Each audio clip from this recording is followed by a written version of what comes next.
Kaylee, thanks. And heading back to school is an exciting and often stressful time for both children and parents. And for kids, that anxiety and stress can lead to a difficult school year, but there are ways to help them adjust to this new normal. Tim Miller shows us in tonight's Family Focus. This school year, many kids are back to in-person learning, and most children are also still wearing masks and social distancing in the classroom. With that can come anxiety and stress. So the best way to start easing those fears is to talk to them. Asking your kid things like, what was the most challenging part of your day? What was the best part of your day?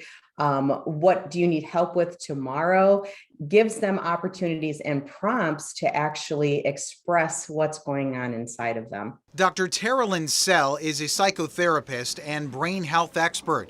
She says children who are anxious about school tend to procrastinate, begin fighting over doing their homework, and often have problems sleeping.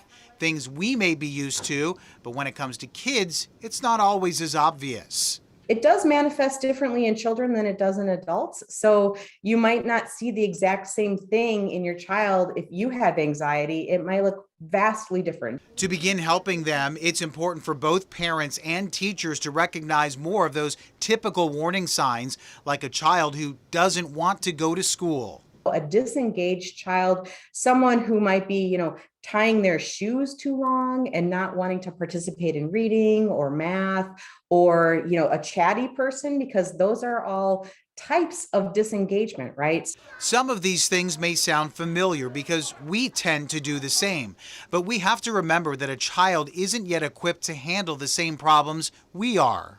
We allow ourselves the freedom and opportunity to maybe call into work if we don't want to go. But our kid, if they're like, I just don't want to go, you have to go. We are pushing them to do something that they don't want to do, which is okay, but if it's bigger than that, then we have a problem. Dr. Sell says it's important for kids to begin keeping a consistent sleep and waking schedule. So keeping that consistent sleep-wake pattern, especially if your kiddo is struggling, even on the weekends, is priority number one.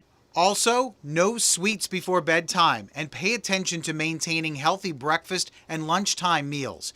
And forget about those straight A's. Just relax and take the heat off of your kids' grades. Instead, looking at things like resiliency. How is your kid bouncing back from maybe a poor grade on a test? Like, how are they doing? How are they emotionally doing? What could they do better to prepare? That type of thing. Finally, allow them to relax and not overcommit to too many things like sports, band, and other extracurricular activities. Remember, kids feed off your emotional energy. If we're stressed, they'll be stressed. So the best way to help them is to stay calm ourselves. We are way better at maintaining these things for our kids than we are for ourselves. But if we're all happy and healthy, chances of that emotional problem creeping in is going to be less. For Family Focus, Tim Miller, WTOL 11.